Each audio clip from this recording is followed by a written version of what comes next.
Good evening. This is the 18 WJTS News. I'm Charlotte Olson. Last night, the Northeast DuBois School Board recommended and eventually approved a presentation that will take place this week for students across the corporation. This also affects the effects of bullying through a program called Rachel's Challenge. The program was named in honor of Rachel Scott, a victim of a 1999 Columbine school shooting.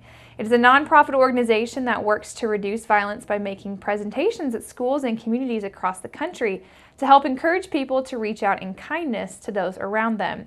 Northeast DuBois High School Principal Tina Fox spoke on what she hopes is accomplished during this presentation. I think the biggest thing is to recognize that everyone has a story, everyone has a struggle, and to empathize with one another and to continue those lessons beyond a day, a week from the program, but throughout the school year and hopefully even longer than that. The Rachel's Challenge presentation will take place tomorrow at Northeast DuBois High School and will be presented to students in all grades throughout the corporation. It will take place in 2 sessions as well. Grades K through 6 will take part from 8:30 until 9:15, while grades 7 through 12 will take part from 10 a.m. until 11 a.m. Students will have time to sign a banner and hold a discussion from 11 to 11:30. And also, Friends of Rachel training session will be held with a select number of students and staff from 12:45 until 2:15. In other business, last night, the Northeast DuBois School Board approved the advertised 2018 budget, which includes capital projects and bus replacement funds. The amounts were $1.6 million and $240,000 respectively. A public hearing on the capital projects and bus replacement funds was held months before its adoption last night. Superintendent Bill Hoaxang explained the use of this replacement fund. The bus replacement plan, typically we get enough money, taxpayer money in that, to replace one bus per year. And you don't have to spend it that year on bus replacement. You can let it ride, and then like if you have a bad year and you need a couple buses replaced, where you could buy 2 at one time. A year ago we bought 2 minibuses because our minibuses were getting very old. So we keep a fleet of about 7 regular buses and about 4 minibuses is what we keep. So from time to time they get old or need replacing, and that's what that fund's for. Among other items brought before the board was the hiring of Luke Woolmans as the high school's baseball coach and the selection of Juanita Overton as a teaching assistant at Northeast DuBois High School. Officials with the City of Huntingburg say that due to construction taking place on and around Market Street for the City of Huntingburg's Stellar Community Project, Market Street Park says that the street itself has been closed. The closure will be in effect through the completion of the project, which has an estimated completion date of July of 2018.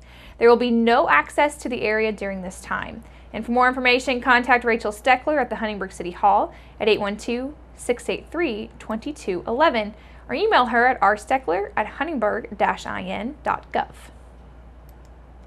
German-American Bancorp's Vice President of Commercial Banking, John Claus, recently was bestowed with the Federal Home Loan Bank of Indianapolis 2017 Community Spirit Award at the Indiana Housing Conference. The award recognizes efforts to revitalize local communities or to increase the availability of quality, affordable housing. Claus was nominated for the award by German-American Bank Regional President Jim McDonald in recognition of his deep desire to help others, and also for his passion for lending and his superb sense of customer service. McDonald says that these traits make John an ideal consumer advocate, and he says that he meets the needs of other customers while providing them with the tools and also the education that they need to be successful. Claus does live in Jasper with his wife, Kelly. Another company is opening up and expanding into our area. Discount tool company Harbor Freight has 800 stores around the country and is now expanding into DuBois County. The store will open in the Germantown Shopping Center along Highway 231 on Jasper's north side, and the company specializes in quality tools at low prices, from hand tools to generators, to air and power tools, from shop equipment to automotive tools. The more than 16,000 square foot building will be situated at the north end of the shopping center. Right now, there's no grand opening date set, but several positions are already posted on the company's website. To find a list of those positions, visit harborfreight.com. The public is invited to join the Jasper Chamber of Commerce tomorrow for a blessing and ribbon cutting at Memorial Health St. Charles, located at 1950 St. Charles Street in Jasper.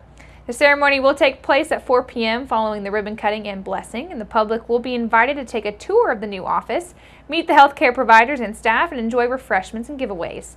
The open house will go until 6 p.m. and certified nurse practitioners Wendy Moat and Jessica Zare are providing primary care services at Memorial Hospital's newest clinic, Memorial Health St. Charles.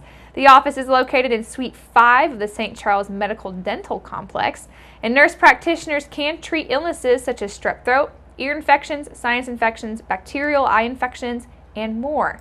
They can also diagnose and treat conditions such as diabetes, high blood pressure, infections, and injuries. And they can provide preventative care, prescribe medications, and also other treatments. As well, they can perform women's wellness exams, including breast exams and pap smears. To schedule an appointment at Memorial Health St. Charles, please give them a call at 812-996-6050. A survey currently being conducted about Perry County's parks is getting a high volume of responses and should help the Perry County Parks and Recreation Department update its 5-year plan. Parks Board member Rick Newton, who is in charge of submitting the department's new 5-year plan to the Indiana Department of Natural Resources by April the 15th, wanted to update a survey to the county residents that the Park Board has conducted more than a year ago. They wanted to find out what people wanted most from their parks. Once he learned that the Perry County Development Commission's Wellness Committee was planning a survey about county parks this summer, he contacted Erin Emerson on the committee and asked her if the Parks Board could share results of the survey to bolster its 5-year plan.